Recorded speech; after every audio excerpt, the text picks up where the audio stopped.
네, 이 시간 우리 함께 하나님 말씀 나누시겠습니다. 오늘은 누가복음입니다. 누가복음 10장 25절부터 37절까지의 말씀. 신약성경 110페이지에 있습니다. 누가복음 10장 25절부터 37절까지의 말씀입니다. 제가 한 절, 여러분이 한 절 번갈아 가면서 읽으시고 마지막 절 함께 읽으시도록 하겠습니다. 25절부터 제가 먼저 읽겠습니다. 어떤 율법 교사가 일어나 예수를 시험하여 이르되 선생님, 내가 무엇을 하여야 영생을 얻으리이까? 예수께서 이르시되 율법에 무엇이라 기록되었으며 네가 어떻게 읽느냐? 대답하여 이르되 내 마음을 다하며 목숨을 다하며 힘을 다하며 뜻을 다하여 주 너의 하나님을 사랑하고 또한 내 이웃을 내 자신같이 사랑하라 하였나이다. 예수께서 이르시되 내 대답이 옳도다. 이를 행하라. 그러면 살리라 하시니 그 사람이 자기를 옳게 보이려고 예수께 여짜오되 그러면 내 이웃이 누구니이까? 예수께서 대답하여 이르시되 어떤 사람이 예루살렘에서 여리고로 내려가다가 강도를 만나매 강도들이 그 옷을 벗기고 때려 거의 죽은 것을 버리고 갔더라. 마침 한 제사장이 그 길로 내려가다가 그를 보고 피하여 지나가고 또 이와 같이 한 레위인도 그곳에 이르러 그를 보고 피하여 지나가되 어떤 사마리아 사람은 여행하는 중 거기 이르러 그를 보고 불쌍히 여겨 가까이 가서 기름과 포도주를 그 상처에 붓고 싸매고 자기 짐승에 태워 주막으로 데리고 가서 돌보아 주니라. 그 이튿날 그가 주막 주인에게 데나리온 둘을 내어주며 이르되 이 사람을 돌보아 주라. 비용이 더 들면 내가 돌아올 때에 갚으리라 하였으니 내 생각에는 이 세 사람 중에 누가 강도 만난 자의 이웃이 되겠느냐. 함께 읽으십니다. 이르되 자비를 베푼 자니이다. 예수께서 이르시되 가서 너도 이와 같이 하라 하시니라. 아멘. 네, 오늘은 비유 12번째 시간이고요. 선한 사마리아인 이야기입니다. 부제는 참 사마리아인 예수입니다. 오늘 살펴볼 이 비유 말씀은 교회 안 다니는 분들도 굉장히 많이 알고 있는 이야기입니다. 이 성경 자체를 안 읽어봤더라도 NGO 단체 중에서도 굿 사마리탄스라고 하는 이름의 단체들도 많고, 네, 선한 사마리아인 또 법안 그 의료와 관련된 법 이름 중에도 선한 사마리아인의 법이라는 법이 있는 거 아시죠? 이게 의사가 길을 가다가 이렇게 건강 때문에 이렇게 위기에 처한 사람을 발견했을 때 그 사람을 도와주다가 혹시 실수를 해서 뭐가 잘못되거나 아니면은 어차피 잘 심각한 상황이었기 때문에 결과적으로 그 사람에게 도움을 주지 못하고 결국 사망에 이르게 하는 걸 막지 못했다 했을 때 의사가 처벌받을 수 있잖아요. 그럴 때 선한 사마리아인의 법 해가지고 좋은 의도를 가지고 도와주러 가서 하다가 결국 성공하지 못한 케이스라고 이 정상 참작을 해서 처벌하지 않는 그런 법, 예, 이런 취지의 법 그런 것도 있습니다. 자, 그런데 어, 그렇게 예수님 믿지 않는 분들, 교회 다니지 않는 분들, 성경과 전혀 상관없는 분들에게까지도 많이 알려져 있는 이야기다 보니까 오해도 가장 많이 받는 말씀이기도 합니다. 그리고 생각보다 우리 예수님 믿는 사람들에게도 오해받는 경우가 상당히 많은 말씀입니다. 비유 첫 시간에 일반적인 차원에서의 비유와 예수님이 사용하신 비유 간의 차이를 제가 설명을 드렸었습니다. 기억하시나요? 일반적으로는 비유를 왜 사용하죠? 쉽게 설명하려고요. 알아듣기 쉽게 설명하기 위해서입니다. 아이들에게 가르칠 때 특히. 그렇죠. 아니면 문학작품 같은 곳에서는 예술적으로 표현하기 위해서, 멋있게 표현하기 위해서 비유를 쓰죠. 그런데 예수님의 비유는 경우가 다르다고 말씀드렸습니다.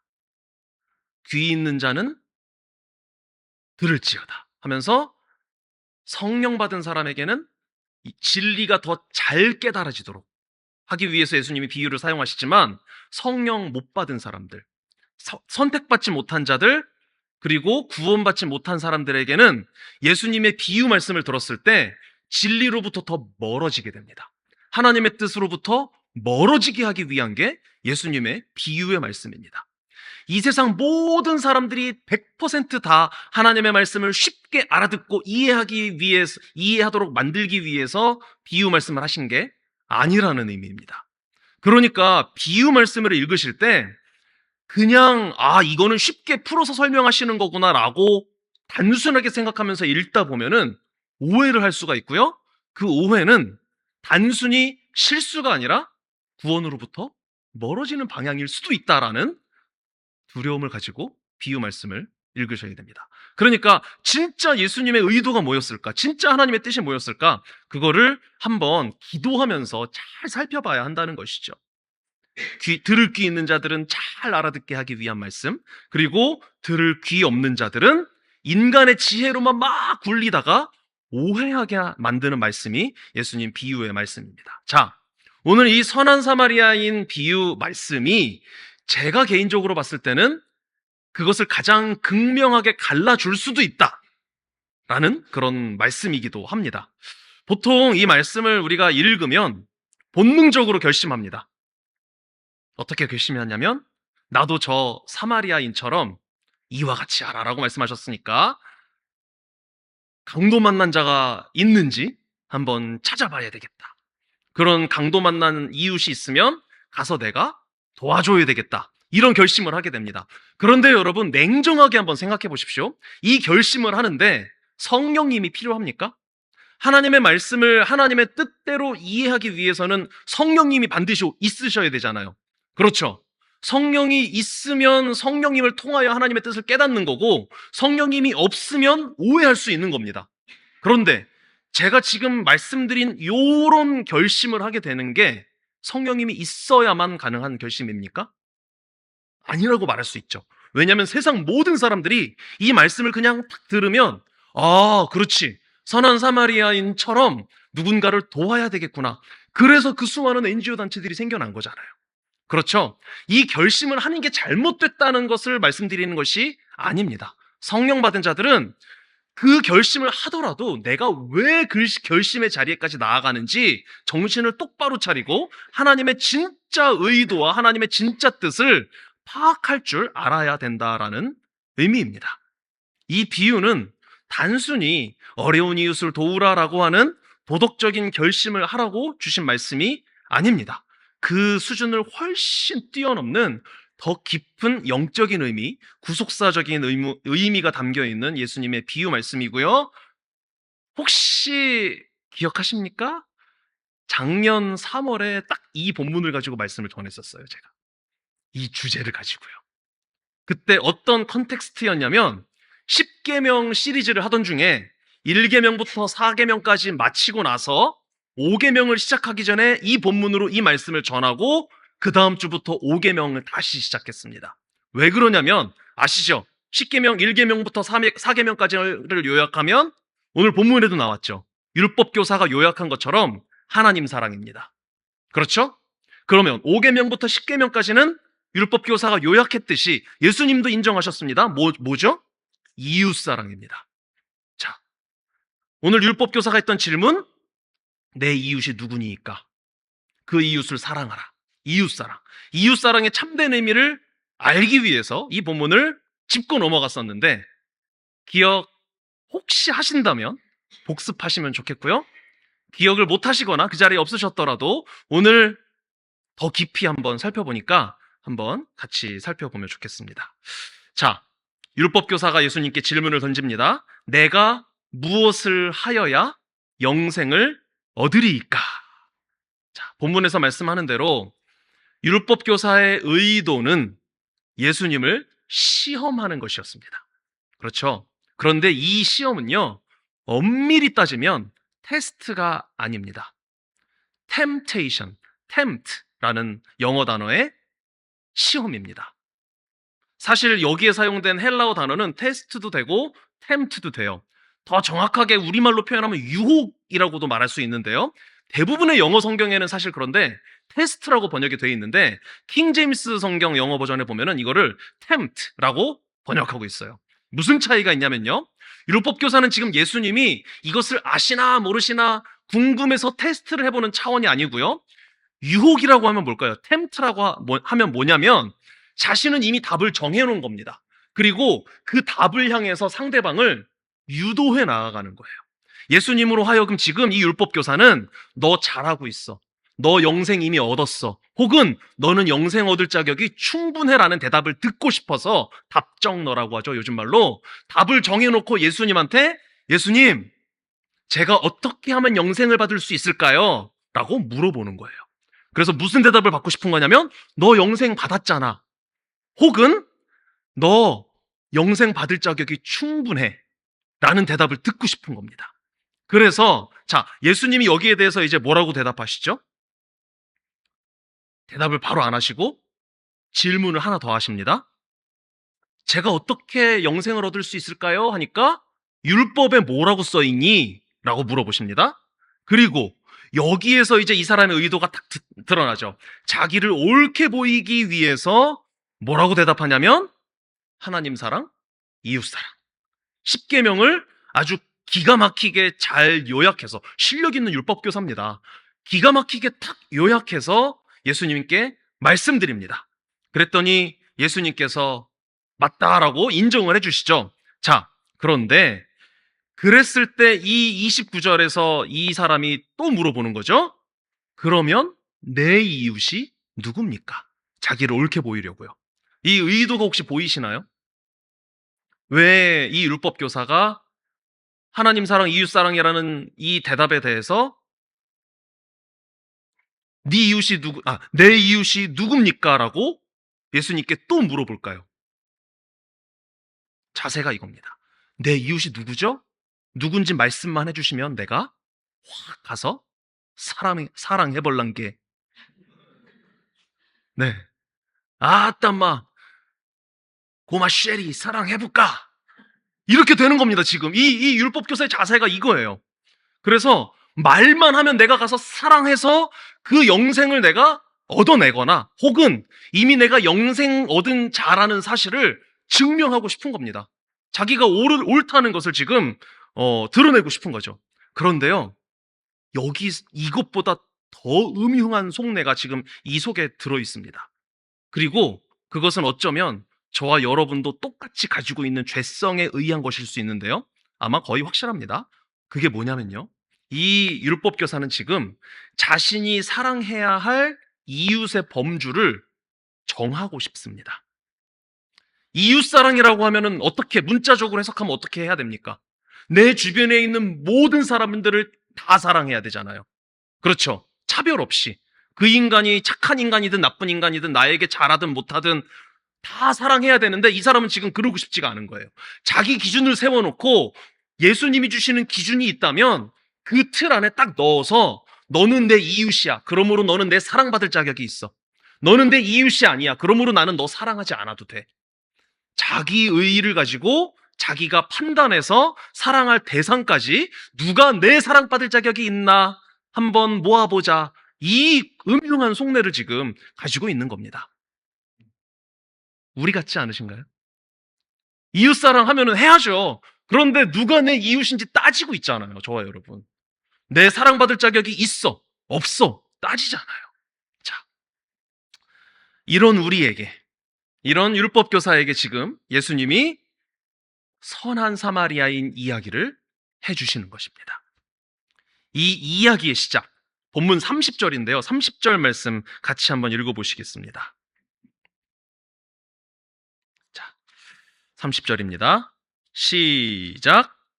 예수께서 대답하여 이르시되 어떤 사람이 예루살렘에서 여리고로 내려가다가 강도를 만나매 강도들이 그 옷을 벗기고 때려 거의 죽은 것을 버리고 갔더라.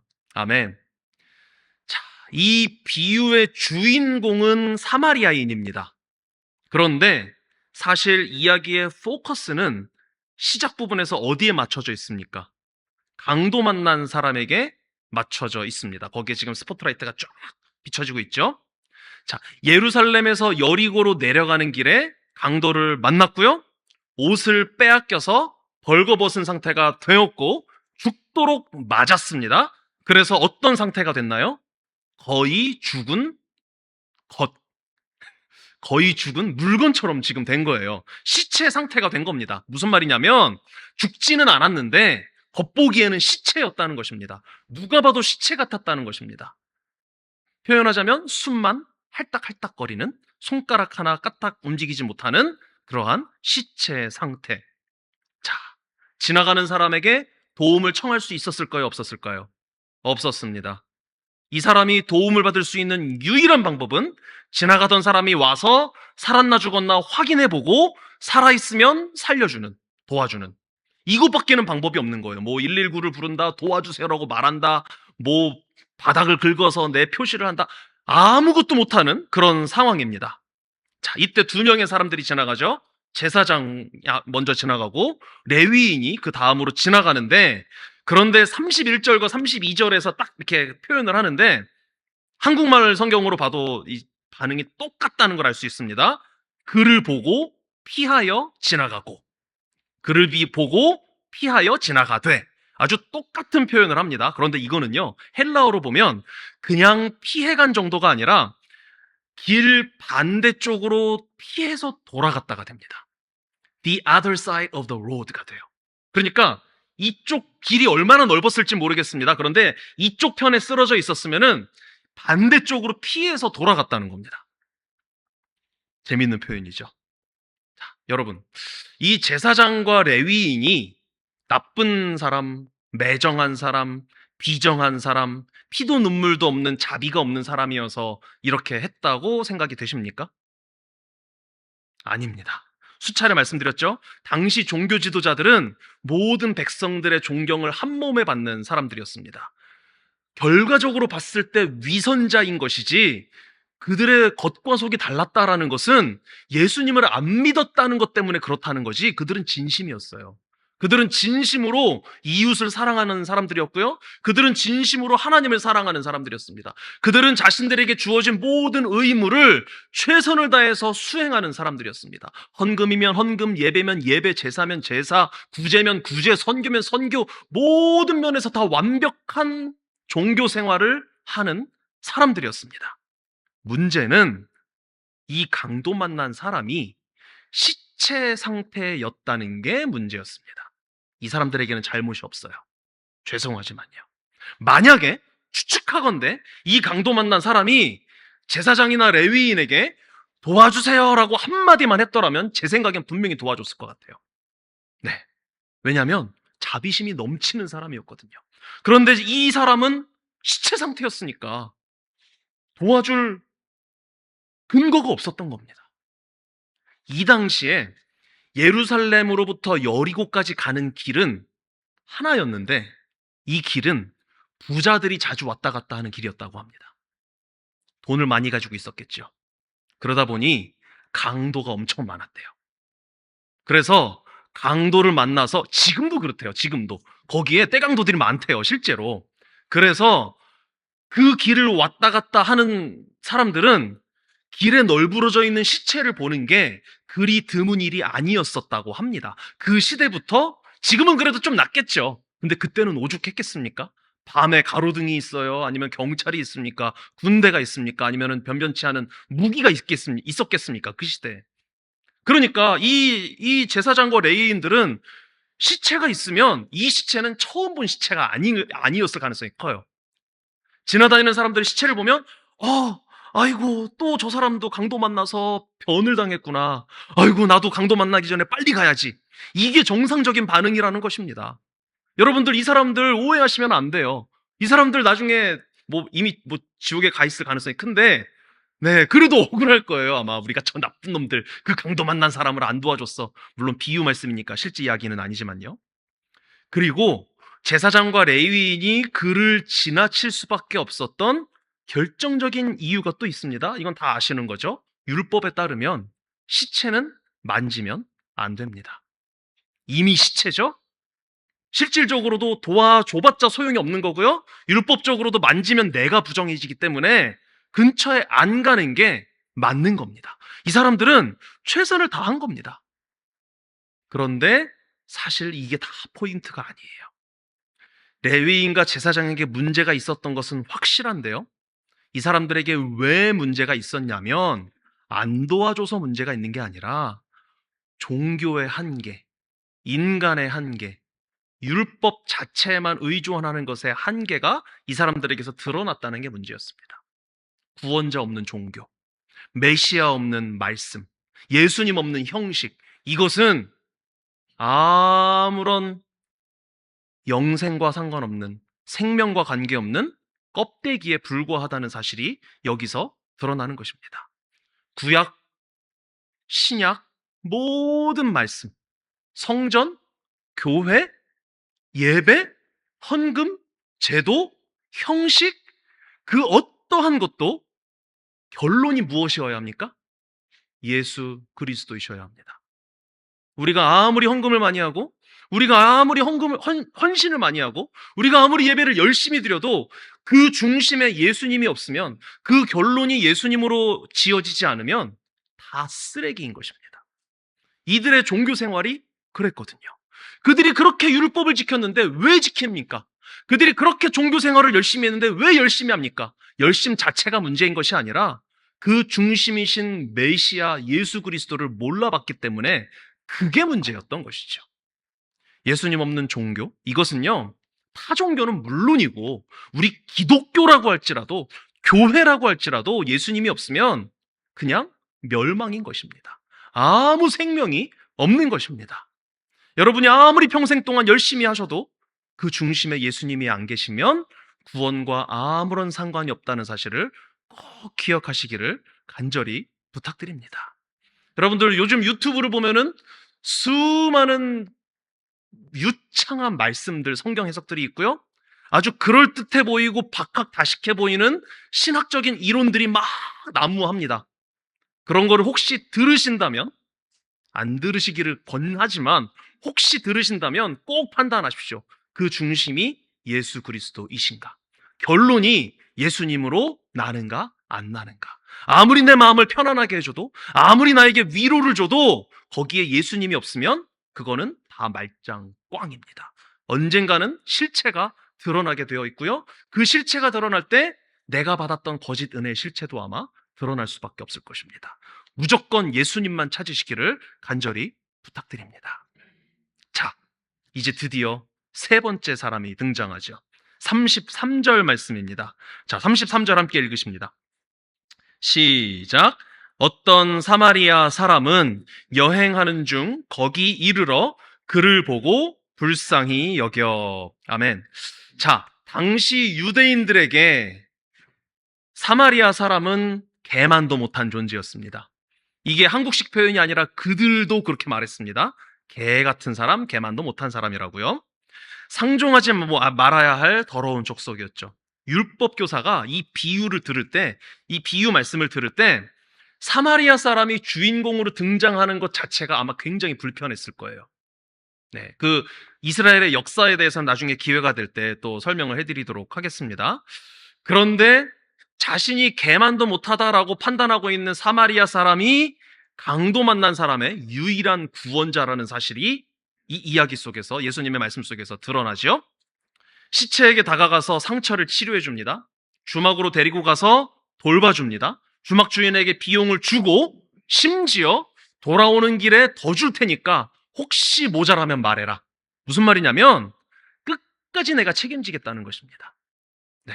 어떤 이제 해석에서는 이거를 뭐 2데나리온을 줬다고 하는데 하나는 신약이고 하나는 구약이래요. 그리고 막 그런 식으로 해석을 하는데 그거는 아닙니다. 네. 너무 억지스러운 해석이에요. 다시 돌아올 때 뭐 돈을 더 주겠다. 그 예수님이 재림이래요. 아닙니다. 그거는 아니에요. 너무 근거가 없어요. 자, 어쨌든 이거는 무엇을 의미하는 거냐면 이 사마리아 사람이 강도 만난 사람을 끝까지 책임졌다는 의미입니다. 그 강조로서 지금 이 내용들이 나오고 있는 것입니다. 자, 이 강도 만난 사람의 구원자, 유일한 구원자가 누구죠? 사마리아 사람이죠. 그런데 예수님은 이 사마리아 사람을 뭐라고 지금 부르십니까? 예수님이 직접 부르시는 건 아니지만 이 사마리아 사람이 율법 교사가 했던 질문에 대한 답이죠. 이 사마리아 사람의 정체는 뭐죠? 이웃. 누가 내 이웃입니까? 했을 때 그 이웃이 바로 이 사마리아 사람입니다. 자, 예수님뿐만 아니라 잘난 척하려고 질문하고 있었던 이 율법 교사도 부인할 수 없는 사실이죠. 누가 강도 만난 자의 이웃이 되겠느냐 했을 때 사마리아 사람이라고밖에 말할 수가 없는데 뭐라고 대답하는지 한번 보시죠. 그리고 예수님의 반응까지 보십니다. 자, 36절, 37절 함께 읽으시겠습니다. 36, 37입니다. 시작. 내 생각에는 이 세 사람 중에 누가 강도 만난 자의 이웃이 되겠느냐? 이르되 자비를 베푼 자니이다. 예수께서 이르시되 가서 너도 이와 같이 하라 하시니라. 아멘. 강도 만난 자의 이웃은 누굽니까? 사마리아 사람입니다. 율법 교사는 사마리아라는 이름조차 입에 담기 싫으니까 애둘러서 표현하죠. 자비를 베푼 이인이다. 그러나 참된 이웃이 이 사마리아 사람이라는 사실은 부인 못하고 꼼짝없이 인정하고 있습니다. 자, 이 지점에서 저와 여러분 우리 정신을 바짝 차려야 돼요. 질문이 뭐였다고요? 누가 내 이웃이냐? 그러니까 사마리아 사람이 이웃으로 지금 등장한 것입니다. 율법 교사의 질문은 내가 누구에게 자비를 베풀어 줄까요? 라고 자비를 받을 대상에 대해서 물어보고 그 사람을 이웃이라고 말하고 있습니다. 율법 교사는요. 그런데 예수님의 대답은 반대입니다. 이 이야기 속에서 율법 교사가 누구고 저와 여러분은 누구에 해당됩니까? 내 이웃이 누굽니까? 사마리아 사람. 내 이웃. 율법 교사가 내 이웃이 누구예요? 사마리아 사람. 사마리아 사람은 자기가 자비를 베풀 대상을 이웃으로 생각하고 이웃을 궁금해했는데 예수님은 그게 아니라는 거예요. 나에게 자비를 베풀어주는 사람이 이웃이다라고 지금 뒤집어서 대답해주고 계십니다. 내 이웃은 사마리아 사람. 강도 만난 자의 이웃은 사마리아 사람. 내가 강도 만난 자. 나에게 자비를 베풀어주는 사람이 사마리아 사람. 나에게 자비를 베풀어주신 분 누구십니까? 예수 그리스도. 지금 예수님은 이 이야기를 통해서 내가 바로 너에게 자비를 베풀어 줄 수 있는 유일한 구원자다라고 말씀하고 계시는 것입니다. 기가 막힌 반전 아닙니까? 우리에게 다가와서 자비를 베풀어 주시는 참된 이웃은 바로 우리의 유일한 구원자이신 예수 그리스도 자신이십니다. 참 사마리아인이신 예수님은 자기 백성에게 오셨습니다. 그러나 백성들은 그 예수님을 알아보지 못하고 멸시하고 박해하고 결국은 십자가에 못 박아 죽이기까지 했습니다. 하지만 우리 예수님께서는 그 거절당하신 발걸음으로 길바닥에 버려진 저와 여러분, 우리에게 찾아오셨습니다. 사마리아 사람이 강도 만난 사람을 끝까지 책임져 주셨던 것처럼 예수님은 그 사마리아인을 빗대어 말씀하십니다. 내가 너를 끝까지 책임져 주겠다. 언제까지요? 완벽하게 회복될 때까지. 언제까지요? 우리가 결국 저 영원한 천국에 들어갈 그때까지인 줄 믿습니다. 주님은 우리 때문에 자신이 부정해질 것을 두려워하지 않으셨습니다. 예수님이 없는 껍데기뿐인 종교 생활을 하던 사람들은 자신이 부정해질까봐 피해갔죠. 그러나 사마리아인은 자신이 부정해질지 아닐지 아무 신경 쓰지 않고 가서 시체 같은 그를 확인했습니다. 만졌습니다. 그리고 그에게 기름을 붓고 그에게 포도주를 부어서 상처를 치유하고 회복시켜 주었습니다. 성령의 기름을 우리에게 부으시고 당신의 보배로운 피인 포도주를 우리에게 부어서 우리의 모든 죄의 상처, 죄로 인한 그 결과들을 다 씻어주신 우리의 구원자 예수님이십니다. 우리를 살리기 위해서 예수님 자신이 부정한 자가 되어 주셨죠. 그래서 나무에 달려 죽으셨죠. 십자가에 달려 죽어주셨습니다. 우리가 안식할 수 있도록 예수님께서 대신 자신의 안식을 우리에게 다 전가해 주셨습니다. 하나님과 원수가 되어서 지옥으로 달려가던 저와 여러분, 우리를 당신의 생명, 전부를 쏟아 구원해 주신 것입니다. 우리를 돌려 세워 주신 것입니다. 우리가 누리는 이 생명은요, 우리가 어떤 것을 해서 얻어낸 전리품이 아닙니다. 결과물이 아닙니다. 참 사마리아이신 예수님께서 주신 선물이다라는 사실을 기억하시기를 간절히 부탁드립니다. 마지막으로 예수님 말씀하시죠. 37절 끝부분에 보시면 이 비유 말씀의 결론이기도 한데, 가서 너도 이와 같이 하라 라고 말씀하십니다. 자, 여기서 이제 진짜 정신을 차려야 돼요. 가서, 이게 정신 차릴 포인트 한두 개가 아니죠. 너도 이와 같이 하라 라서 이와 같이가 뭘까요? 자, 이 대답에 대한 원래 질문이 뭐였죠? 내가 어떻게 하여야 영생을 얻으리까? 이 질문이 정상적인 질문입니까? 교리적으로 한번 바라볼까요? 영생을 우리가 뭘 해서 얻나요? 아니죠. 이미 알고 계시잖아요. 영생은, 그러니까 다른 말로 하면 구원이죠. 우리가 뭘 하면 구원을 받을 수 있습니까? 없어요. 뭐 굳이 행위적인 걸 하나를 꼽아서 굳이 표현하자면 예수님을 믿어야죠. 그렇죠? 그런데 그 믿음도 내가 믿는 게 아니라 믿음을 주시는 거잖아요. 자, 이게 정답입니다. 예수님이 지금 제가 지금 한 표현과 똑같은 표현을 하고 계신 것입니다. 자, 가서 너도 이와 같이 하라. 이 명령을 들을 때 일반적으로는 그래, 나도 이제부터 가서 사마리아인처럼 살아야지. 그러면 이게 진짜 큰 오해를 하는 거라고요. 어떻게 하여야 영생을 얻을 수 있습니까? 하는데 사마리아인처럼 어려운 이웃을 도우래요. 이거 행위구원론이잖아요. 우리 인정할 수 있습니까? 인정할 수 없잖아요. 예수님이 그렇게 말씀하셨을 리가 없겠죠? 그리고 이 본문을 자세히 뜯어보면 그게 아니라는 것이죠. 여러분이 그 무서운 여리고 길에서 강도를 만나서 피 흘려서 죽게 되어 있는 사람을 만났을 때 내 시간과 재산과 내 모든 것들을 사용해서 그 사람을 끝까지 돌보아 줄 자신 있으십니까? 그렇게 한들 구원을 받겠습니까? 아니죠. 그렇게 한 것은 애초에 불가능할 뿐더러 본문에서 말씀하시는 이웃사랑이 그 뜻이 아니라는 것입니다. 자, 가서 너도 이와 같이 하라 라는 말씀은 도덕적인 훈계가 아니라 우리의 정체성에 대한 예수님의 선언입니다.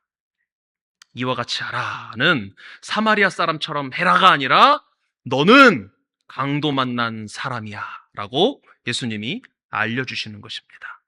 지금 내 이웃이 누굽니까? 네 이웃은 사마리아 사람이야. 이와 같이 하라. 너는 강도 만난 사람이니까 강도 만난 사람답게 내가 주는 구원을 받아먹기나 해라 라고 지금 예수님께서 말씀하시는 것입니다. 너 자신이 죄에 두들겨 맞아 죽은 자와 같이 된 운명에 처한 지옥의 운명이라는 사실을 받아들이고 죄인이라는 사실을 인정하고 먼저 다가와서 손 내밀어 나를 치유해 주시는 예수님의 손길을 감사함으로 그저 받고 치유받고 회복되고 예수님 손에 이끌리어 여관으로 가라, 천국으로 가라라고 지금 말씀하고 계시는 것이라는 것입니다. 예수님께서 베풀어 주신 구원, 감사함으로 받는 것, 이게 우리가 영생을 얻을 수 있는 유일한 방법 아닙니까? 너도 가서 이와 같이 하라는 강도 만난 자의 자리에 잘 있어라. 그리고 먼저 다가와 주시는 예수님의 사랑을 받아라 라고 말씀하시는 것입니다.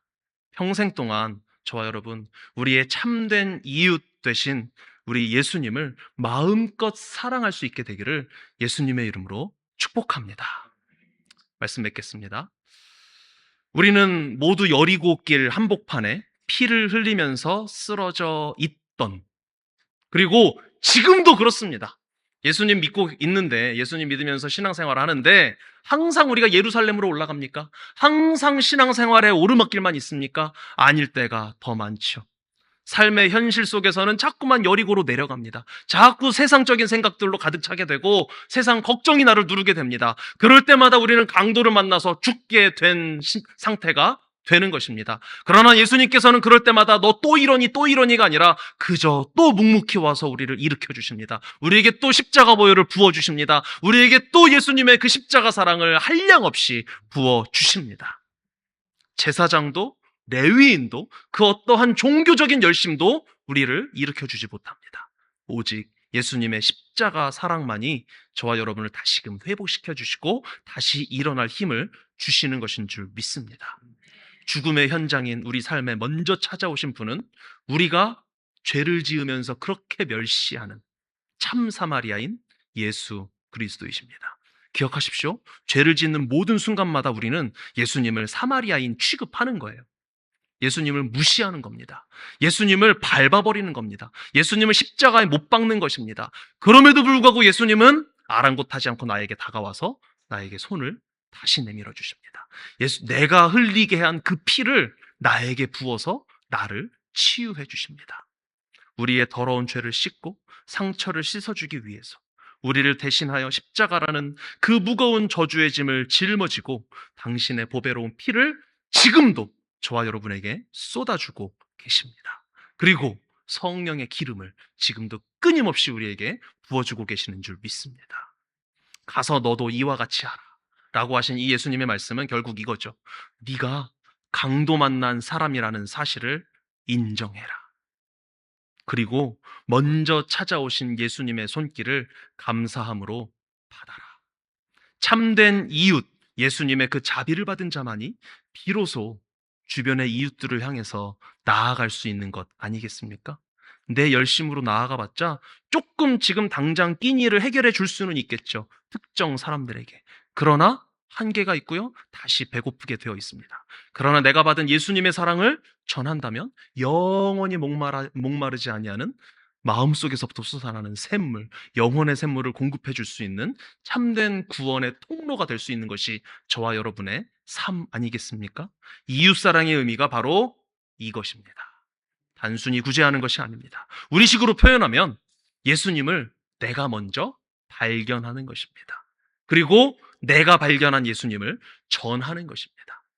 내가 먼저 예수님을 매 순간마다 발견하는 것입니다. 그리고 함께 예수님을 발견하기 위하여 함께 나아가는 것.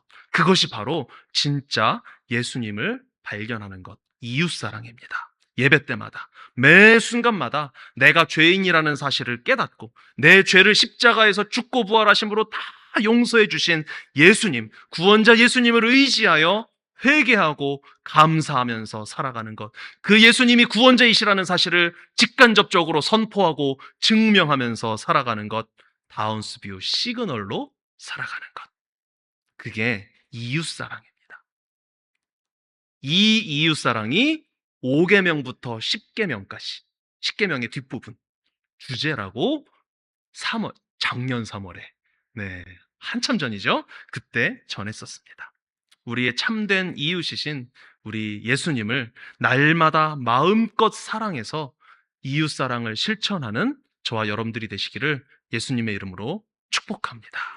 사랑의 주님, 여리고로 내려가다 죄와 사망이라는 강도를 만나 옷이 벗겨지고 영혼이 갈기갈기 찢겨 죽어가는 저희들을 아무 조건 없이 먼저 찾아와 살려주신 그 은혜에 감사를 드립니다. 저희는 스스로 일어설 수 있는 능력도 주님을 부를 힘조차 없는 시체와 같은 죄인들임을 인정하며 고백합니다.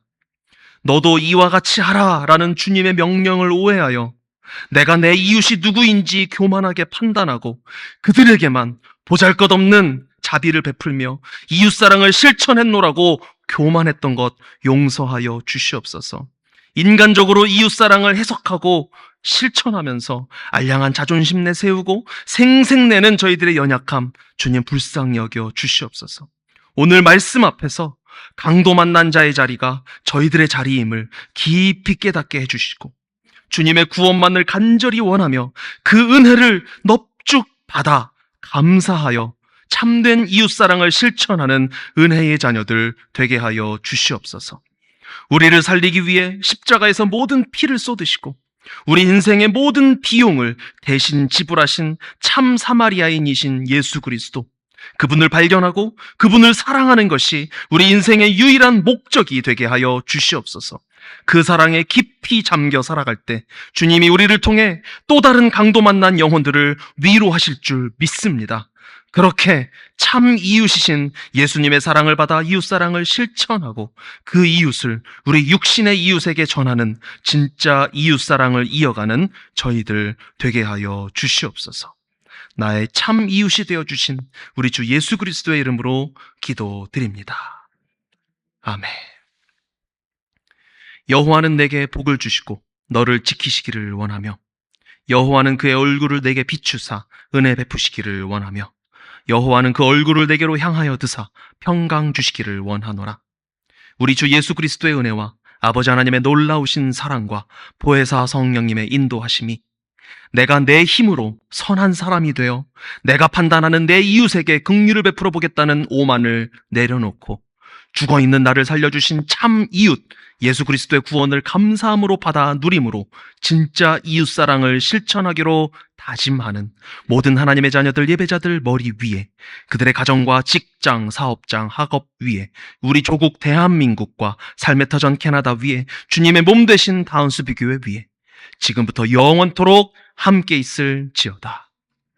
아멘.